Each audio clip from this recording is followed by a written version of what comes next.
नमस्कार दोस्तों, college finder से मैं हूं भास्कर। वीडियो स्टार्ट करें उससे पहले एक छोटी सी रिक्वेस्ट कि आप हमारे चैनल को सब्सक्राइब करें। हम काफ़ी इंफॉर्मेटिव कंटेंट लेके आते हैं जिससे आपको आपके एडमिशन, काउंसलिंग प्रोसेस या फिर कॉलेज के साथ फी नेगोशिएशन में काफ़ी हेल्प मिलेगी। तो do subscribe to our channel. Doctors, जैसा कि आप सब जानते हैं, much awaited cut off revision अब नीट पीजी 2024 का हो चुका है। कहीं ना कहीं जनरल कैटेगरी के लिए जो कट ऑफ रिवीजन किया गया है वो 15 परसेंटाइल का किया गया है। वहीं कैटेगरी जैसे ओबीसी, एससी, एसटी के लिए 10 परसेंटाइल का कट ऑफ रिवीजन किया गया है। थोड़ा सा अनफॉर्चुनेट है, ज़ीरो कर देते तो ज़्यादा बेटर होता। इतना जब आपने रिड्यूस कर ही दिया है तो ज़ीरो करने में कोई नुकसान नहीं था, क्योंकि अलॉटमेंट ऑनलाइन ही होनी है, ऑन अ मेरिट बेसिस ही होनी है। तो ज़ीरो कर देते तो और भी कैंडिडेट और भी डॉक्टर्स ऐसे थे जिनका percentile on a lower side था, उनको भी एक ऑप्शन मिल जाता। स्पेसिफिकली अगर कोई नॉन क्लिनिकल ब्रांच के लिए जाना चाहता है तो वहाँ पे वो अपना लक ट्राई कर सकते थे और साथ साथ कहीं ना कहीं वो एडमिशन मिल जाता और एक साल उनका सेव हो जाता। क्योंकि 0 परसेंटाइल नहीं हुआ है तो उन डॉक्टर्स जिनका अभी भी मिस आउट हो गया है उनको एक साल फिर से प्रिपरेशन करना पड़ेगा और पूरा प्रोसेस फिर से रिपीट करना पड़ेगा। अगर वो अच्छा स्कोर नहीं कर पाते हैं नेक्स्ट ईयर तो फिर से कट ऑफ रिवीजन का वेट होगा, फिर से उनको देखना होगा कि वो फिर से एलिजिबल होते हैं या नहीं होते हैं। स्पेसिफिकली जो नॉन क्लिनिकल ब्रांच के लिए जा रहे हैं तो उनके साथ मुझे लगता है कहीं ना कहीं एक ज़ाब्ती की गई है। अगर ज़ीरो कर देते तो वो अपना एक साल ऑब्वियसली बचा सकते थे और जो एंजाइटी क्रिएट होती है पूरी काउंसलिंग प्रोसेस के ड्यूरिंग, उससे बच जाते। देखिए, कट ऑफ रिवीजन के बाद अगर आप क्वालिफाई कर गए हैं तो एक अंडरस्टैंडिंग तो ये है कि आपका rank on the lower side है।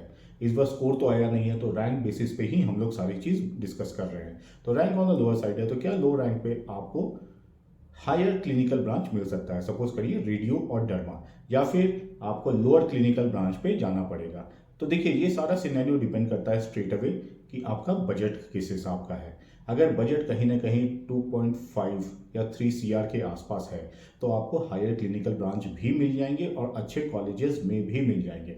लेकिन बजट का कंस्ट्रेंट है तो आपको लोअर क्लिनिकल ब्रांच पे ही सेटिस्फाई करना होगा या फिर नॉन क्लिनिकल ब्रांच को एक्सप्लोर करना होगा। कट ऑफ रिवीजन होने के बाद जो जो डॉक्टर्स क्वालिफाई हो चुके हैं और एलिजिबल हैं काउंसलिंग में पार्टिसिपेट करने के लिए, उनके लिए क्या ऑप्शंस हैं, कौन से ब्रांच के ऑप्शंस हैं, कौन सा स्टेट उनको सबसे ज़्यादा टारगेट करना चाहिए जहां पे मैक्सिमम प्रोबेबिलिटी अलॉटमेंट आने की बन सकती है, किस सिनेरियो में किस सीट कैटेगरी पे उनको जाना चाहिए, एनआरआई पे जाना चाहिए या फिर मैनेजमेंट कोटा पे जाना चाहिए। ये सारी चीज़ें बहुत इंपॉर्टेंट हैं। तो इस वीडियो में इस पे डिस्कशन करेंगे कि कहाँ पे क्या सिनेरियो बन सकता है।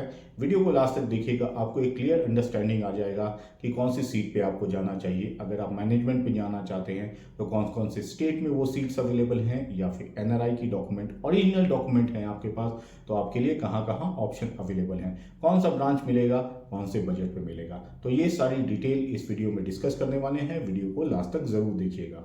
अब अगर आप मैनेजमेंट कोटा से जा रहे हैं तो मैनेजमेंट कोटा की सीट कहाँ कहाँ अवेलेबल है, तो बहुत कम स्टेट ऐसे हैं जहाँ पे मैनेजमेंट कोटा की सीट अवेलेबल है। स्पेसिफिकली 2 स्टेट ऐसे बात करें, जो कर्नाटका हो गया या फिर राजस्थान हो गया, यहाँ पे मैनेजमेंट कोटा की सीट अवेलेबल है और यहाँ पे सीट की क्वांटिटी भी अच्छी खासी है। तो विदाउट एनआरआई भी आपको यहाँ पे अगर बजट है आपके पास तो हायर क्लिनिकल ब्रांच मिल जाएंगे।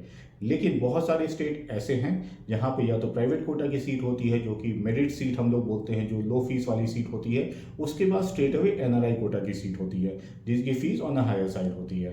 तो बहुत, अगर आप मैनेजमेंट कोटा पे जा रहे हैं तो options in terms of number of state आपके पास ज़्यादा नहीं है, बहुत लिमिटेड ऑप्शन है और आपको बहुत केयरफुली काउंसलिंग करनी पड़ेगी कि आपको सीट मिल जाए। देखिए, कट ऑफ रिवाइज हो गया है, बहुत लोग एलिजिबल हो गए, ये सारा खेल अब राउंड 3 का है। अगर आप राउंड 3 में सीट मिस कर जाते हैं तो कहीं ना कहीं आपको ये मान के चलना होगा कि काउंसलिंग आपके लिए ओवर हो चुकी है और आपको फिर से प्रिपरेशन करना है नेक्स्ट ईयर के लिए। इसमें आपके पास चांस नहीं है कि राउंड 1 में नहीं मिला राउंड 2 में ले लेंगे। इसमें वही लोग अप्लाई करेंगे और क्योंकि यहाँ पे कोई भी फ्री एग्जिट नहीं होगा तो आपको ये मान के चलना है कि यहाँ सीट अलॉटमेंट जिनको भी होगी वो छोड़ेंगे नहीं, वो अपना एडमिशन ले लेंगे और बहुत सोच समझ के लोग अपना चॉइस फिलिंग यहाँ पे करेंगे। वहीं अगर आप एनआरआई सीट के लिए जा रहे हैं तो एक चीज़ मैं आपको बता दूं, गवर्नमेंट इस साल बहुत स्ट्रिक्ट है एनआरआई डॉक्यूमेंट के रिगार्डिंग। अगर आपने डॉक्यूमेंट कहीं और से बनवाया है या फिर फेक डॉक्यूमेंट है या फिर जेन्युइन डॉक्यूमेंट नहीं है तो बहुत सोच समझ के काउंसलिंग में पार्टिसिपेट करिएगा। बहुत ऐसे केस देखने को मिले हैं कि एडमिशन होने के कुछ महीने बाद भी आपकी एडमिशन कैंसिल की जा सकती है। यहाँ आपका ईयर भी बर्बाद होगा, पैसे भी जाएंगे और कहीं ना कहीं एक लीगल प्रॉब्लम में भी आप आ सकते हैं क्योंकि आपने जाली डॉक्यूमेंट या फेक डॉक्यूमेंट सबमिट किया है। तो बहुत सोच समझ के एनआरआई डॉक्यूमेंट बनवाइएगा या फर्निश करिएगा। अगर आपको लग रहा है कि आपका एनआरआई डॉक्यूमेंट फेक है तो उसको अब उस पर अप्लाई मत करिए, मैनेजमेंट कोटा पे करिए। वो आपके लिए काफ़ी बेनिफिशियल होगा, कम से कम फालतू के झंझट में आप नहीं फंसेंगे। अब एक टेंटेटिव बजट का आइडिया दे दूं कि अगर आपका rank on the lower side है और आप अगर फॉलोइंग ब्रांचेस देख रहे हैं तो क्या बजट पे आपको मिलने की पॉसिबिलिटी हो सकती है। रेडियो डायग्नोसिस की बात करूं तो कहीं ना कहीं इसका जो बजट जाएगा वो 2.7 CR से ऊपर रहेगा, जहां आपको अलॉटमेंट आने के chances on a higher side रहेंगे। फीस लो वाली भी ऑप्शन है, लेकिन अलॉटमेंट उस पर आएगा नहीं आएगा ये टॉपिक ऑफ डिबेट है। लेकिन हाँ, जहाँ पे शो शॉर्ट अगर आप एडमिशन लेना चाहते हैं तो आपको उन कॉलेजेस को ट्राई करना चाहिए जहाँ पे 2.7 CR यानी कि 90 लाख पर ईयर के हिसाब से फीस या बजट बनता है। ये ऐसा भी हो सकता है कि फीस इनकी पर ईयर की 3.1 करोड़ हो, लेकिन नेगोशिएशन के बाद ये आपको 90 लाख में 3.1 करोड़ टोटल बजट हो और नेगोशिएशन के बाद हो सकता है आपको 2.7 CR या फिर 2.6 CR पे आपको मिल जाए। तो ये इजीली 40 से 50 लाख का सेविंग आपके लिए हो जाता है। वहीं डर्मा की बात करें तो मिनिमम बजट डर्मेटोलॉजी के लिए जो जाएगा वो 2.5 CR से ऊपर रहेगा। जनरल मेडिसिन 1.8 CR के अराउंड रहेगा, इससे ऊपर ही रहेगा वो आप मान के चलिए। ये मिनिमम बजट में बात कर रहा हूँ। जनरल सर्जरी की बात करूँ तो 1.4 CR के आसपास आपको मिल जाना चाहिए। जनरल सर्जरी हालांकि प्राइवेट कॉलेजेस में देखा है कि इतना ज़्यादा डिमांड नहीं होता है, जबकि गवर्नमेंट की कट ऑफ अगर देखें तो जनरल सर्जरी का काफ़ी हाई गया था। लेकिन वहीं अगर प्राइवेट कॉलेजेस की बात करें तो काफ़ी ज़्यादा नेगोशिएशन जनरल सर्जरी की सीट्स पे होती हैं। ऑर्थोपेडिक की बात करें तो 1.8 CR से ऊपर बजट रहेगा। ओबीजी की बात करें तो 2 CR के आसपास या 2.2 CR के आसपास आपका बजट है तो सीट मिलने में आपको दिक्कत नहीं आएगी। पीडियाट्रिक 1.8 CR से ऊपर बजट इसका चलेगा। ENT एंड ऑप्थल 1.2 CR से ऊपर रहेगा। एनेस्थेसिया भी सिमिलर बजट 1.1 CR के अराउंड आपको मिल जाना चाहिए।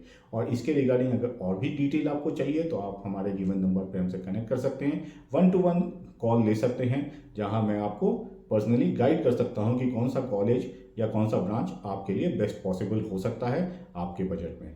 डॉक्टर्स, अगर आप एनआरआई कोटा या मैनेजमेंट कोटा की सीट के लिए जा रहे हैं तो आपको एक चीज़ पता होनी चाहिए, बहुत सारे कॉलेजेस फ़ी नेगोशिएट करते हैं और फ़ी नेगोशिएट काफ़ी हद तक हो जाता है।